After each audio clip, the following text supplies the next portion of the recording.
Capítulo 24, Parte 3. Seu uniforme é familiar, preto como um corvo, acompanhado pelas tradicionais medalhas que não merece.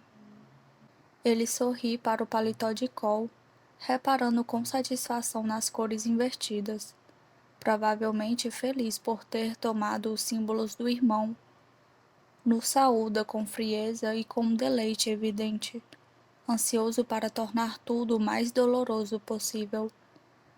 A máscara do Rei Cruel está firme em seu rosto. Preciso arrancá-la. Me inclino na direção de Davidson, apoiando o cotovelo no braço da minha cadeira e deixando a clavícula exposta. A cicatriz fica clara para todos verem, queimada na minha pele. M de Maven. M de monstro. O olhar dele se demora na carne arruinada, vacilando por um momento. Aqueles olhos gélidos empalidecem e vão para longe, como se tivesse sido desviado do caminho, ou mandado para um corredor longo e escuro. Maven se recupera, piscando para o restante da nossa coalizão, mas é um bom começo. Todos sentam sem incidentes nos lugares pré-determinados. Para minha surpresa e desconforto, Farley tem Cole de um lado e Ptolemos de outro. Faço uma careta. Se ela não voar pela plataforma para estrangular Maven, pode acabar matando um dos seus próprios aliados. O olhar de Farley queima tanto quanto o de qualquer Calore quando encara Maven. Eles já se encontraram antes, muito tempo atrás, no Palácio de Verão, quando ele enganou todos nós com suas mentiras sedutoras, em que queríamos acreditar. Maven a enganou tanto quanto a mim. É de fato fascinante ver o quanto você subiu, General Farley. Ele diz. Sei o que está tentando fazer, abrir rachaduras entre nós antes mesmo de nos acomodarmos direito. Me pergunto onde diria que estaria agora se eu lhe perguntasse um ano atrás. Que jornada! Os olhos dele saltam de Farley para Ptolemos, a insinuação evidente. Quando eu era sua prisioneira, ele rachou minha cabeça, vasculhando minhas memórias com a ajuda de um primo Merandos. Viu Shade morto pelas mãos de Ptolemos e sabe o que ele significava para Farley. Sabe o que meu irmão deixou para trás. Não é difícil para ele cutucar essa ferida aberta. Farley mostra os dentes, uma predadora mesmo sem suas garras. Cole responde antes que ela possa retribuir o veneno. Acho que todos chegamos a lugares estranhos. Sua voz sai severa e equilibrada. É diplomático até os ossos. Não consigo imaginar o esforço que isso deve exigir.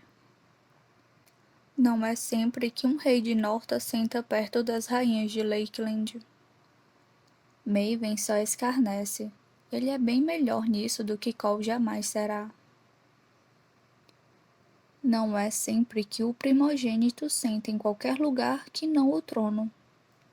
Ele dispara de volta, e Cole fecha a boca com um estalo audível. O que você acha de tudo isso, minha avó? Maven acrescenta, lançando suas adagas contra Annabel. O sangue do seu sangue em guerra entre si. Ela responde à altura. Você não é da minha família, garoto. Deixou de ser quando ajudou a matar meu filho. Maven só estala a língua, como se tivesse pena dela. Cole brandiu aquela espada, não eu. Ele diz, apontando o queixo para a arma na cintura do irmão. Quanta imaginação! Velhas são tão propensas a fantasias. Ao seu lado, a rainha Cinra arqueia uma única sobrancelha. Não diz nada, deixando Maven tecer sua teia, ou preparar a própria forca. Bem, ele continua, batendo as mãos. Não fui eu que solicitei esta reunião. Imagino que vão apresentar os termos que querem me oferecer. Rendição, talvez? Cole balança a cabeça. Sim, a sua. A risada de Maven é estranha, forçada. O ar é expulso de forma calculada e treinada, numa imitação de como acha que uma risada deveria soar. Irrita Cole, que se remexe na cadeira, desconfortável. Bracken não sorri, mantendo uma carranca. Ele apoia o queixo no punho cerrado. Não conheço seu poder, mas presumo que seja forte, contido apenas pela pedra que lentamente afoga todos nós. Não vim até aqui com toda essa urgência para me entreter com piadas sem sentido, Tiberius Calori. Bracken diz. O sentido é claro, Alteza. Cole responde. Maven solta uma risada grave e profunda. Você está vendo meus aliados aqui. Ele abre bem as mãos brancas. Ambos da realeza prateada com todo o poder de suas nações em favor da nossa causa. Controlam a capital e as terras mais ricas de Norta. Você não controla Rift. Evangeline estoura, interrompendo Maven. Apesar da pedra, seus metais estão todos a postos. A roupa foi costurada de fato. Não se mantinha unida apenas pela habilidade dela. Evangeline se preparou bem, como eu deveria ter feito. Não controla Delphi. Perdeu Arbobei ontem, perderá mais, até que restem apenas as pessoas sentadas ao seu lado. Estão ficando sem nada para oferecer pelo que lhe deram. O sorriso dela se abre, mostrando os dentes com pontas prateadas. Acho que Evangeline devoraria o coração dele se pudesse. Será um rei sem coroa e sem trono logo mais, Maven. É melhor desistir enquanto ainda tem alguma coisa para barganhar. Maven ergue o nariz, o que o faz parecer uma criança petulante. Não vou barganhar por nada. Nem pela sua vida? Murmuro, com a voz baixa, mas firme o suficiente para me impor. Me mantenho parada quando ele vira os olhos para mim, deixando o gelo cair sobre minha carne. Sem tremer, sem piscar, aguente. Maven apenas ri outra vez. O blefe de vocês me diverte, no mínimo. Ele solta mais algumas risadinhas. Sei o que vocês têm. Quem seduziram. Diga seus termos, Cole, ou volte para Arbobei e nos force a matar todos vocês. Muito bem. Cole responde com os punhos cerrados. Se não fosse pela pedra, ele provavelmente estaria em chamas. Renuncie, Maven. Renuncie e deixo você viver. Isso é ridículo. Maven suspira, revirando os olhos para Iris. Ela não retribui. Cole prossegue indiferente. A aliança com Lakeland e Piedmont permanecerá. Teremos paz na nossa costa, desde as orlas congeladas até as ilhas do sul. E tempo para a reconstrução, para recriar o que a guerra destruiu.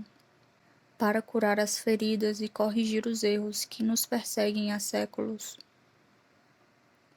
Está se referindo a direitos iguais para os vermelhos? Iris pergunta. A voz dela é como me lembro, calma, calculada. É uma criatura de autocontrole. Estou. Cole diz com firmeza. Bracken solta uma risada profunda e longa, com a mão no ouro esculpido sobre a barriga. Se não fosse pelas circunstâncias, eu acharia o som reconfortante e caloroso. Senra e Iris permanecem quietas, relutantes em demonstrar suas verdadeiras intenções ou opiniões tão abertamente. Você é ambicioso, tenho que admitir, Bracken diz, apontando para Cole. E jovem, e sujeito a distrações. Os olhos negros dele encontram os meus, deixando claro a que se refere. Eu me contorço sob seu olhar. Não faz ideia do que está nos pedindo para fazer. Farley não se amedronta com tanta facilidade. Finca os dedos nos braços da cadeira, quase levantando. Suas bochechas se tingem de vermelho. Vocês se sentem tão ameaçados pelo povo em que cospem que não podem nem conceder algo simples como a liberdade? Ela fala com ironia, os olhos saltando de Bracken para Senra e Iris. Seu poder é tão tênue assim? A rainha de Lakeland arregala os olhos, o branco deles em contraste com o bronze da pele e o castanho escuro da íris. Parece realmente surpresa. Duvido que alguma vez uma vermelha tenha se dirigido a ela dessa forma, o que fica claro. Como ousa falar conosco? Julian age rápido e a interrompe, antes que Senra instigue Farley a fazer algo mais drástico. A história favorece os desprivilegiados e oprimidos, Majestade. Ele soa encantador e metódico, sábio, mesmo sob o peso da pedra silenciosa. A rainha é relutante, mas fecha a boca lentamente para ouvir. Os anos são longos, mas, no final, a sorte sempre muda. O povo se levanta. É assim que as coisas funcionam.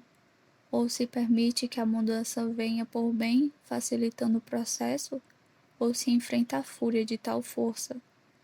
Pode não ser com vocês, nem mesmo com seus filhos, mas chegará o dia em que os vermelhos vão derrubar os portões dos seus castelos, destruir suas coroas e cortar a garganta dos seus descendentes, enquanto eles imploram pela misericórdia que vocês não demonstram agora. As palavras dele ecoam por muito tempo, como se dançassem ao vento. Elas trazem de volta para a realidade as rainhas de Lakeland e Bracken, que trocam olhares inquietos. Maeve não se abala nem um pouco.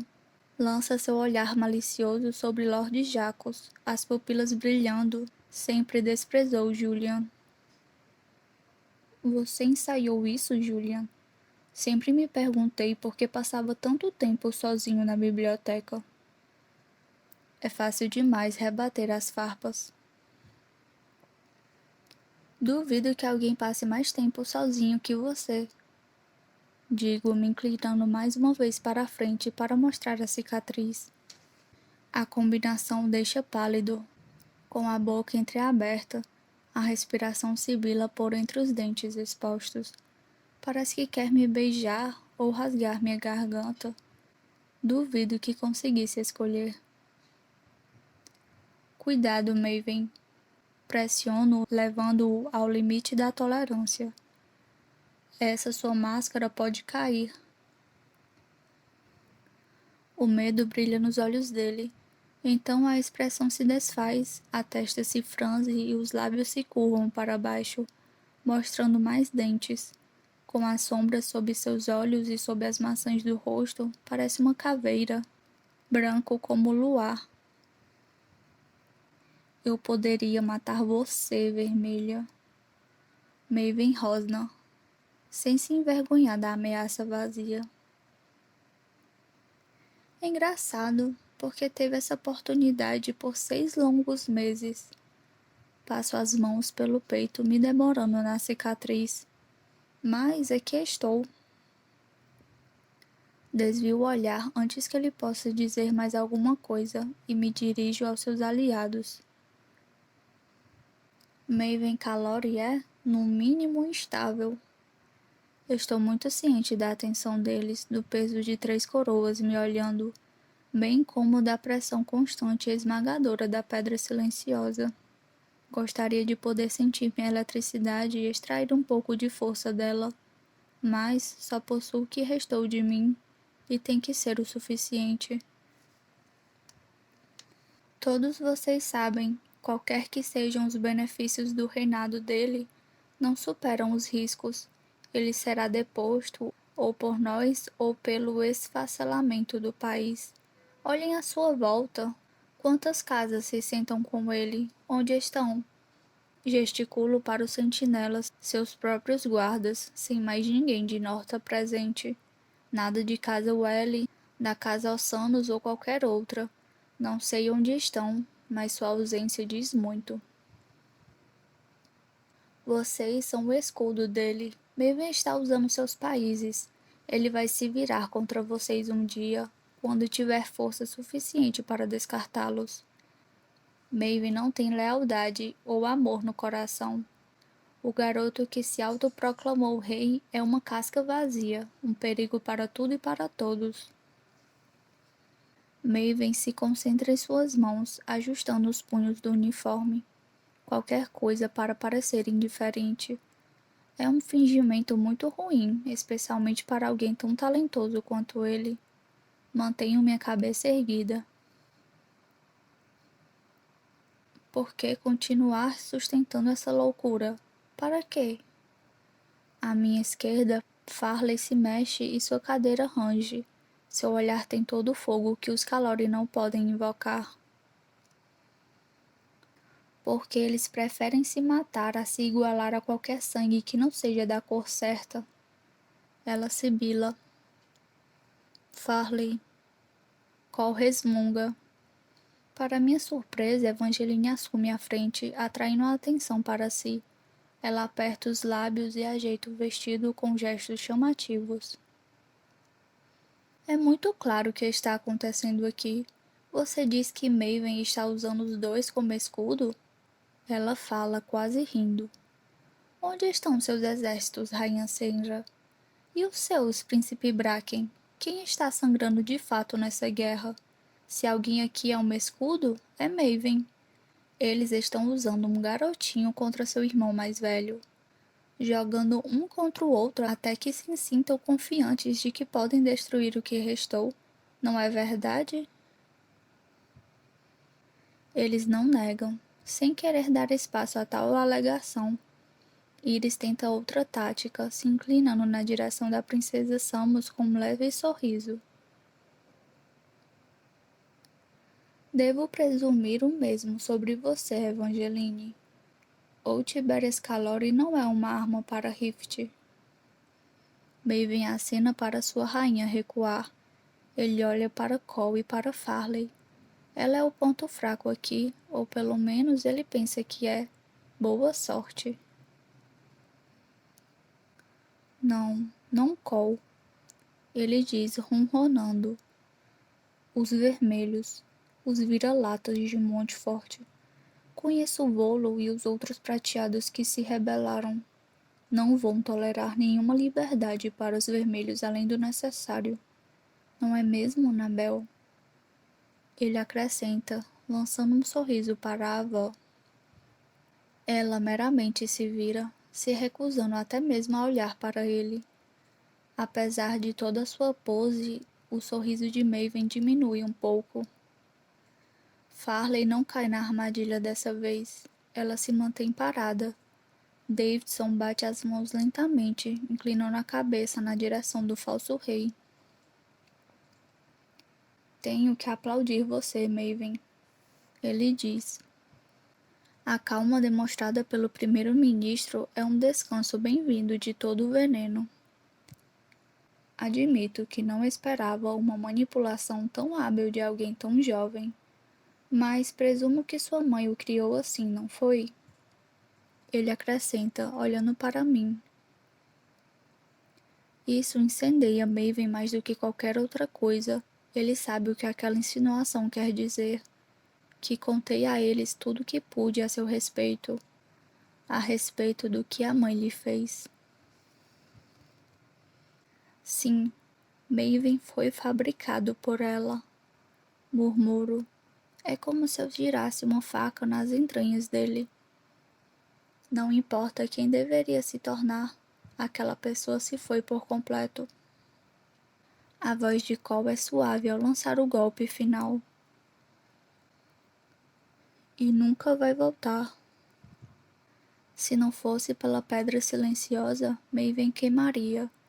Ele bate o punho, com as articulações tão brancas quanto ossos expostos. Essa conversa não tem sentido. Se vocês não têm condições a oferecer, então vão embora. Fortifiquem sua cidade, reúnam seus mortos, se preparem para uma guerra de verdade. Cole não vacila, não tem mais nada a temer em relação a Maven. Uma transformação trágica recaiu sobre o verdadeiro rei, que assume o papel que desempenha melhor, de general, de guerreiro, diante de um oponente que pode derrotar, não um irmão que quer salvar. Não restaram laços de sangue entre eles, só o sangue que Maven o fez derramar.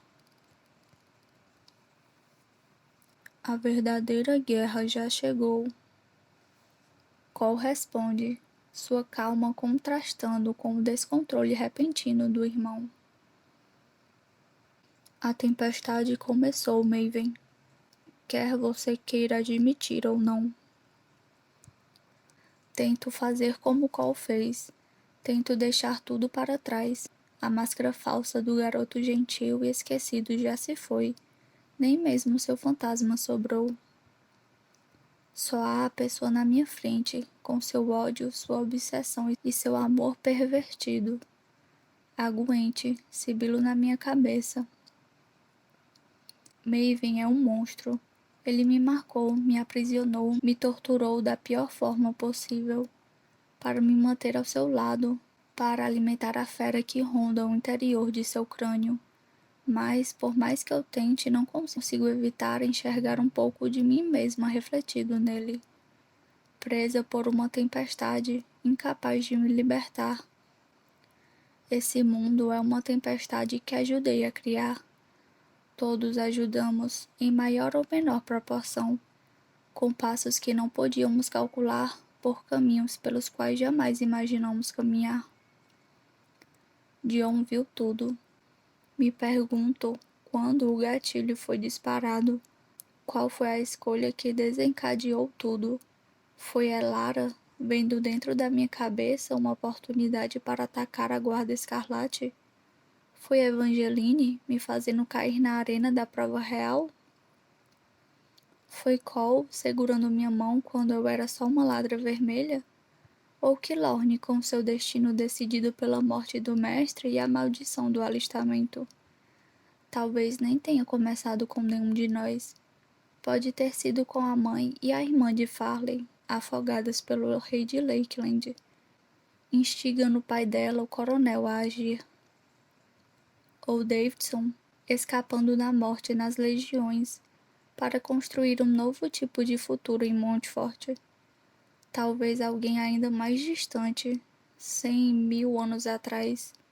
Alguém amaldiçoado ou escolhido por um Deus distante, condenado e abençoado a tornar isso tudo realidade. Acho que nunca vou saber.